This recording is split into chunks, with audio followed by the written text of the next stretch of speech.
La seguridad de su habitación termina en aquella pesada puerta de roble, con lobos tallados en su superficie y placas de hierro. A partir del marco se extiende un inquietante y oscuro pasillo eterno. Atravesarlo es como querer navegar de noche en los mares, presa de las traicioneras aguas que, en su oleaje, buscan tirarte de tu barco para envolverte en sus fauces, sofocando cada uno de tus sentidos, arrastrándote al reino del dios Neptuno y sus demonios marinos. Los grandes ventanales eran bruscamente acariciados por las ramas de los árboles que el otoño se encargó de pintar sus hojas rojas. A pesar de la alfombra bajo sus pies, su pisar se siente helado. La intermitente y violenta luz eléctrica del firmamento era lo único que iluminaba su paso. La pared estaba adornada por retratos de sus ancestros, todos con poses solemnes y miradas frías.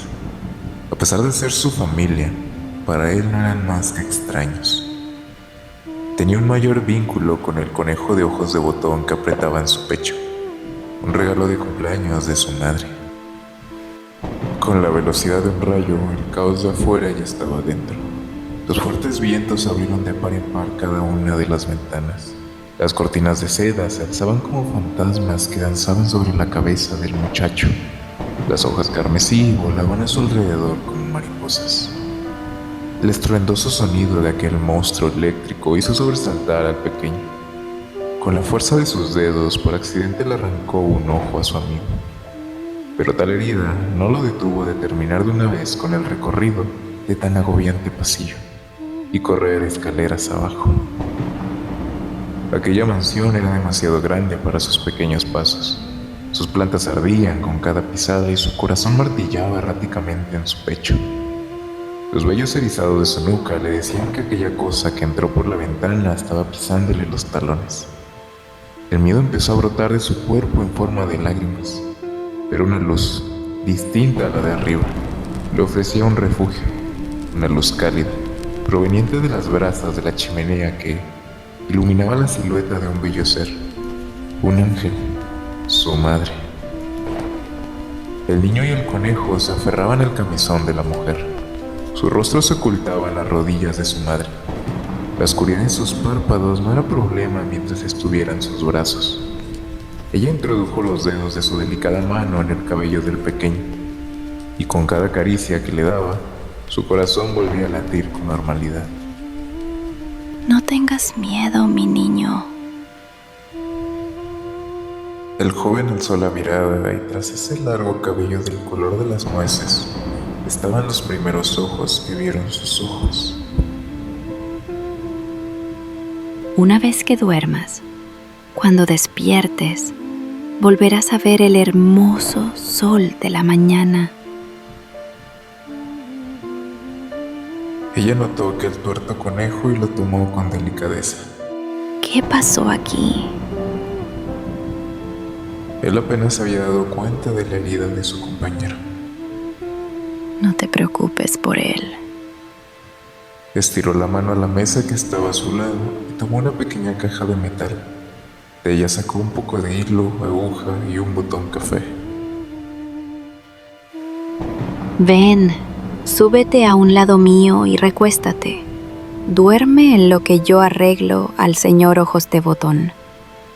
No tengo un botón negro, pero te prometo que se verá mucho mejor. El pequeño se acostó sobre el sillón y recargó su cabeza sobre los muslos de su madre. Aquella tormenta que lo asustó ahora no era más que un susurro a lo lejos, opacado por el crujir de la madera en el fuego y el hilo que entraba y salía de la tela del conejo. No había viento, lluvia ni rayo que lo pudiera separar de su madre. Y en unos cuantos minutos cayó en los brazos de Morfeo. Su padre era un buen hombre, pero era más parecido a los familiares del pasillo, siempre con una postura erguida y un pecho inflado. Las emociones se encontraban herméticamente ocultas tras las facciones rígidas de su rostro. La única forma que demostraba afecto hacia su hijo era dándole unas palmadas en la espalda y dibujando una sonrisa sin mostrar los dientes. El niño sabía que cuando su padre lo hacía, estaba sintiendo orgullo por él. Pero solo bastó una noche para que esta imagen estoica que construyó durante toda su vida se esfumara como el humo de un cigarro. El chico bajó las escaleras, pero esta vez de manera lenta. A su alrededor, la penumbra era interrumpida por una luz naranja que iluminaba una melancólica figura. Aferrado a su remendado conejo, se acercó lentamente al deprimente ser. Las botellas vacías de licor rodaban a su alrededor. Era su padre. Su mano izquierda se posaba sobre los ladrillos superiores de la chimenea y la derecha sostenía un atizador que empujaba la leña ardiente. Esta vez el fuego brillaba distinto. Con un color saturado y oscuro, sus flamas se movían con pesadez. La luz remarcaba las facciones duras de aquel hombre. Su rostro podía confundirse con las de un cadáver, a no ser por las lágrimas silenciosas que caían de sus lagrimales. Yo lo intenté, te juro, que en verdad intenté todo para salvarla. El muchacho lo miraba con desconcierto. No reconoció a su padre en ese estado, pero lo comprendía. Durante todo el tiempo que duró enferma, él no pudo acercarse a ella por el alto riesgo de contagio. Un día, cuando uno de los doctores salió de la habitación, en lo que la pesada puerta se cerraba, logró verla, y aquello que dormía en su cama ya no era su madre. Lo siento. El niño le ofreció lo único que podía darle en ese momento, una mano sobre el hombro, y aquel hombre que bromeaba con ser tan duro como el roble, resultó ser de carne, hueso y lágrimas. A pesar de la trágica muerte en la familia, el hombre era consciente que su hijo necesitaba más que nunca a su padre. A partir de ese momento llevaba consigo a su hijo a todos lados: su oficina, el hospital, la universidad y las conferencias. El pequeño creció entre libros de ciencia, esqueletos humanos y animales en frascos con líquidos extraños. El 6 de agosto de 1890, en la prisión Auburn, en Nueva York, a sus 14 años, ocurrió el suceso que definiría a Víctor como un hijo devoto de la ciencia y la electricidad. Su padre, junto con otros médicos y científicos de todo el mundo, fueron invitados a la ejecución de William Francis Kemmler, la primera persona en ser ejecutada por la silla eléctrica. Un invento que haría las ejecuciones más humanitarias. El condenado fue custodiado hasta la máquina. Con sus ojos posados sobre ella, meditó por unos segundos. Se dirigió a los testigos. Caballeros, les deseo buena suerte. Creo que voy a un buen lugar y estoy listo para partir. Con un gran temple tomó asiento. Las correas de cuero apretaron sus muñecas y tobillos sobre la madera. Un pedazo de tela cubrió su rostro y el sistema metálico fue colocado sobre su coronilla afeitada. 1, 2, 3, 4. 17 segundos fue el tiempo que 2000 voltios recorrieron el ser de William. Su cuerpo se retorcía sobre la silla. Las uñas de sus dedos se quebraban por la fuerza con la que se aferraba a los antebrazos. Su piel se tornó rojiza, cubriéndose rápidamente de ampollas. El humo que salía de su cabeza inundaba la habitación con un olor a carne quemada, y la descarga trabó su mandíbula en una horrible mueca que impedía cerrar su boca, reproduciendo unos gritos provenientes del mismo infierno. Pero seguía vivo. Kemmler seguía lo suficientemente consciente para sentir lo que le habían hecho a su cuerpo. Sus gélidos gemidos taladraban los oídos de los presentes. Intentaron volver a accionar la palanca, pero tenían que esperar a que cargara. La segunda descarga duró más de un minuto. Hombres y mujeres gritaban horrorizados por tan espantosa escena, empujándose entre sí para salir de la habitación. Algunos cayeron desmayados y otros vomitaron por aquel mórbido olor.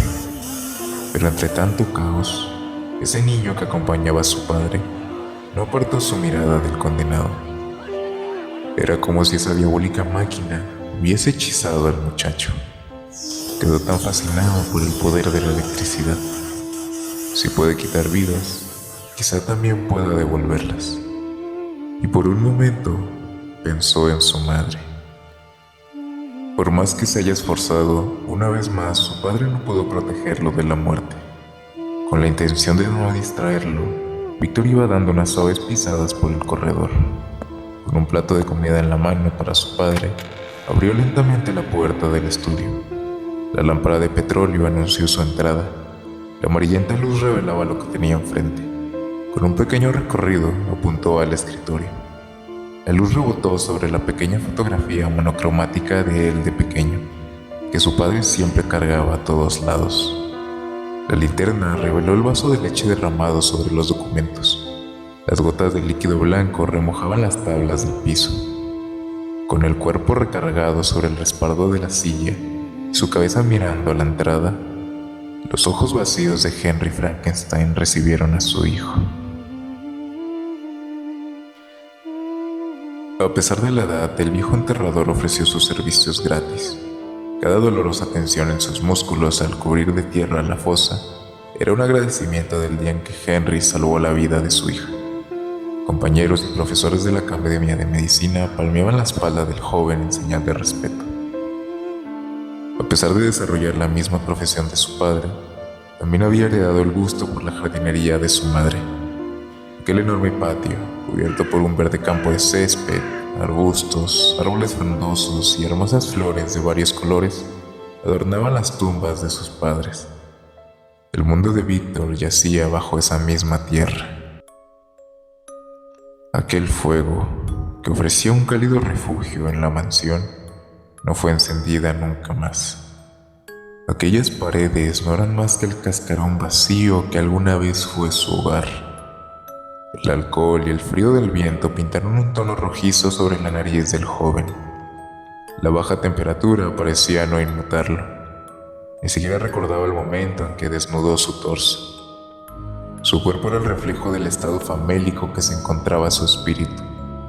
Su piel abrazaba directamente sus huesos, exponiendo la ausencia de músculo. Era un esqueleto atrapado en su propio mausoleo. En el segundo piso, al querer regresar a la habitación, su estado etílico lo balanceaba de un lado a otro. El torpe péndulo humano chocó con fuerza una de las puertas del pasillo, cayendo de costado dentro del estudio de su padre. La botella de ginebra rodó hasta los pies del escritorio. Se arrastró unos centímetros sobre la alfombra. Recuperó la fuerza de sus piernas y se alzó como un títere de madera. Sus torpes pasos casi lo hacen caer de nuevo. Encorvó su espalda y con dificultad tomó la botella. Sin darse cuenta, su codo golpeó la fotografía que estaba sobre el escritorio, tirándola al suelo. El pequeño cristal se rompió en pedazos. Con una notable molestia, se arrodilló para recoger el desastre.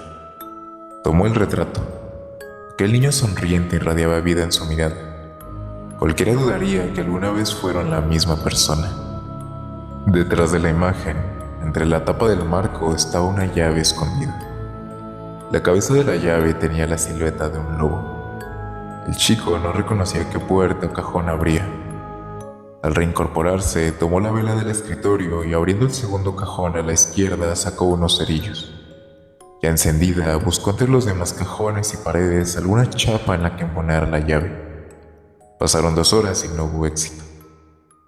Sentado sobre la misma silla en la que murió su padre, estuvo a punto de perder toda esperanza. Pero al levantar la mirada, vio aquel lienzo de la figura de su madre sobre la pared. Una fuerza extraña le hizo levantarse y descolgar el cuadro. Colocando suavemente sobre el suelo, miró la pared. Un pequeño agujero rompía la simetría del patrón del papel tapiz. Quien alguna vez tuvo uno de los mejores pulsos en la clase de anatomía, ahora golpeaba torpemente los dientes de la llave sobre la madera. Unos segundos después, la llave embonó. Un giro de 90 grados a la izquierda abrió la pequeña puerta. Era un compartimiento secreto, de unos 40 centímetros de altura. Lo primero que llamó su atención era el peluche del conejo de ojos bicolor. Hace años que lo daba por perdido. Lo tomó con ambas manos y lo levantó a la altura de su pecho. Sus extremidades de trapo y sus largas orejas caían entre sus dedos. Un llanto ronco se produjo de su garganta. Sus lágrimas empezaron a limpiar el polvo del conejo. Por un momento, Víctor volvió a ser ese pequeño niño asustado. Al levantar el rostro para intentar detener sus lágrimas, notó algo más al fondo del compartimiento. Era un frasco, el cual contenía un extraño líquido amarillento y algo flotaba en su interior. No podía distinguir lo que era. Parecía una masa de carne. Al acercar la vela pudo ver que aquello era un cerebro humano. No podía entender por qué su padre escondería algo tan siniestro. Pero al girar el frasco encontró una nota pegada sobre el vidrio. Era la letra de su padre, y lo que tenía escrito era el nombre de su madre. La pequeña llama de la vela fue la única testigo de la revelación que acaba de cruzar la mente de Víctor. Una idea y obsesión que marcaría su vida. Al inicio, el autoaislamiento de Víctor fue comprendido por la comunidad. Se decía que en algún momento tendría que superar el luto. A pesar de no contar con su presencia durante 2 años, la Academia de Medicina estaba dispuesta a permitirle continuar con sus estudios a partir de donde se había quedado. Intentaron comunicarse a través de cartas e incluso colegas de su padre fueron personalmente a su casa para convencerlo de regresar. Pero él jamás les abrió la puerta. A pesar de que su familia era muy conocida en la ciudad, la mansión estaba construida en el campo, rodeado por campesinos supersticiosos. Un perverso rumor empezó a circular. De repente, en el cementerio del pueblo, las personas encontraron las tumbas de sus familiares profanadas. La tierra estaba dispersa hacia todos lados. Las tablas de los ataúdes fueron quebradas y los cadáveres estaban mutilados de diversas maneras. Unos tenían las extremidades cercenadas, los ojos extirpados, las dentaduras arrancadas y los órganos y vísceras retirados. Un par de ebrios que estuvieron bebiendo al aire libre hasta la madrugada empezaron a decir que al cruzar por el cementerio vieron una lámpara alumbrar sobre una de las fosas, y dentro de ella se encontraba la figura de un extraño que alzó en sus manos una sierra quirúrgica. Los sujetos miraron como aquel hombre ejercía fuerza hacia adelante y hacia atrás. No se detuvo hasta cercenar la mitad del cráneo de un cuerpo. Aquel espectro era Víctor. Este rumor llegó a oídos de la policía, pero por la buena posición que alguna vez tuvo la familia, solo le enviaron citatorios. No se decidían si debían proceder con el arresto preventivo del joven estudiante de medicina. Frankenstein pasó de ser un apellido respetado a uno temido. Las tormentas de octubre estaban a punto de azotar los cielos de aquel país, justo a tiempo en el que Víctor estaba finalizando su proyecto. La torre principal había sido convertida en un rudimentario laboratorio. Los fuertes vientos y lluvias provocaban un irregular flujo de energía, haciendo tintinear las bombillas. El hombre desaliñado vestía una camisa blanca con holanes, un corbatín de encaje y un pantalón y chaleco negro de doble botonadura con textura de brocado. Su elegante ropa estaba protegida por un par de guantes largos de hule y un blanco delantal de mezclilla manchado con grandes cantidades de sangre, como si fuera el lienzo de un pintor. Sobre una silla de metal se encontraba sentado la obra maestra del artista. Desnudo, una criatura asimétrica, de mayor altura que cualquier humano, con el cuero cabelludo rapado, una notable incisión horizontal a la altura de la frente, un rostro delicado, hecho de la cara de distintas mujeres, un pecho femenil y otro varonil, extremidades desiguales y dientes revueltos. Su piel parecía un mapa, cubierto de líneas irregulares de cables que unían cada uno de los cuerpos con un muñeco de trapo. El estado de descomposición de los cadáveres que saqueó lo obligaron a crearlo de distintas piezas. Un ser creado de varios seres. Para su creador, era la criatura más hermosa de esta tierra. Para Dios, sería una aberración de la naturaleza. Inerte, privado de la vida sobre ese asiento, llevaba puesto una corona con espinas metálicas que se incrustaban en la carne de su cerebro. Víctor corrió a un extremo del laboratorio y jaló de una palanca que abrió una compuerta del techo. Tirando de una cadena, empezó a elevar a la criatura. Llegó al punto de salir de las paredes del edificio. Ya con el cielo y la luna como límite, Aquel cuerpo muerto estaba sentado en su trono de hierro, teniendo la vista del mundo entero. 4 bobinas de corriente alterna lo rodeaban en los 4 puntos cardinales. Aquella corona empezó a generar estática. Centellas empezaron a salir de las bobinas. Víctor solo tenía una oportunidad para aprovechar el último regalo de su padre. Necesitaba la mayor descarga de electricidad que existe en nuestro planeta, aquella que proviene del firmamento. Rayos menores empezaron a rebotar sobre las esferas de metal. Uno de ellos fue redirigido a un enorme árbol, el cual con el viento rápidamente se prendió en fuego. Se convirtió en un gran pilar de llamas que se fueron propagando por toda la vegetación del valle. Sus vecinos veían con horror aquella apocalíptica escena. Los niños lloraban al ver al monstruo de los cielos. Las mujeres gritaban de angustia por el fuego que se acercaba a sus hogares. Una turba iracunda se organizó para detener aquel satánico experimento. Estaban cansados de Víctor Frankenstein. La esperanza del joven se empezó a convertir en desespero, pánico al ver que ningún rayo daba en el blanco. Su quijada rechinaba los dientes que se apretaban entre la hilera superior e inferior. Sus manos tiraban violentamente de su propio cabello, y un fuerte dolor, comparado al ser apuñalado múltiples veces, empezó a inundar su pecho.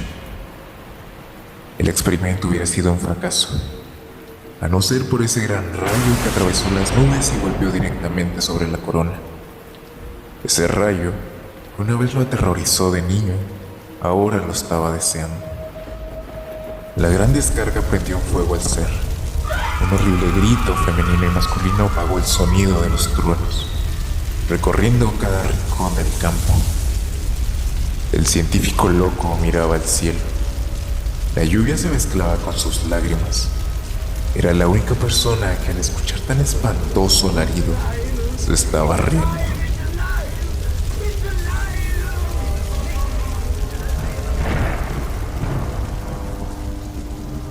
Al ver que el fuego se avivaba en el cuerpo de su prisión, tiró rápidamente de la cadena, haciéndolo caer violentamente de vuelta a la torre. El revivido se libró de sus ataduras y aún con su cabeza en llamas se levantó rápidamente del asiento. El hierro de la silla se calentó tanto que pedazos de piel chamuscada se quedaron pegados en su superficie. Víctor tomó una tela empapada y envolvió al Len, apagando las llamas.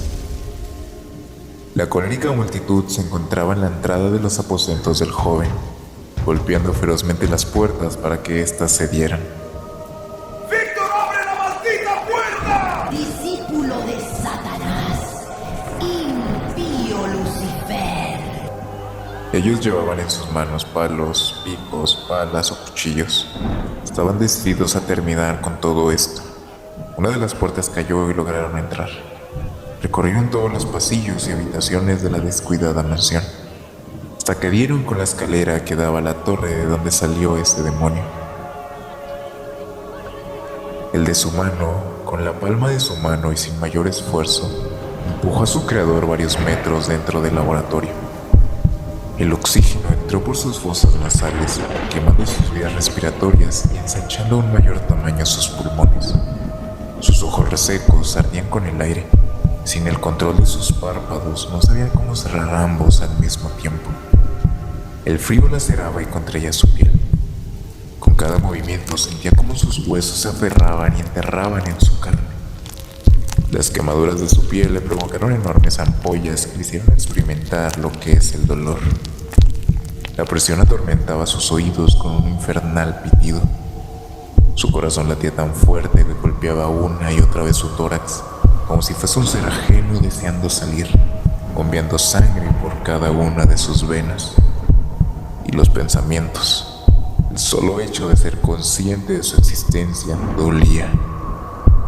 Ante tal sobredosis de estímulos de la vida, la inocente criatura solo pudo gritar.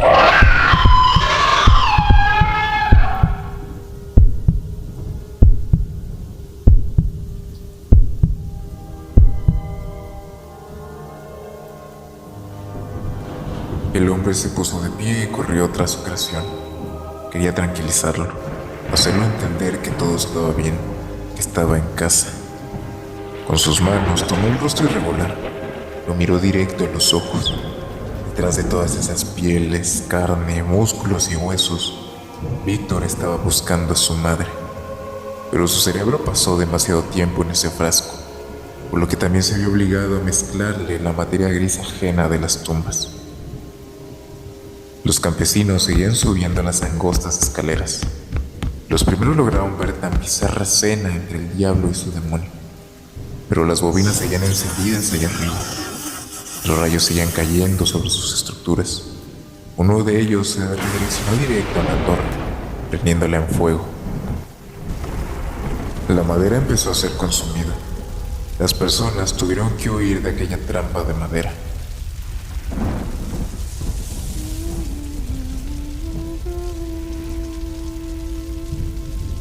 Víctor seguía buscando, pero no podía encontrarla.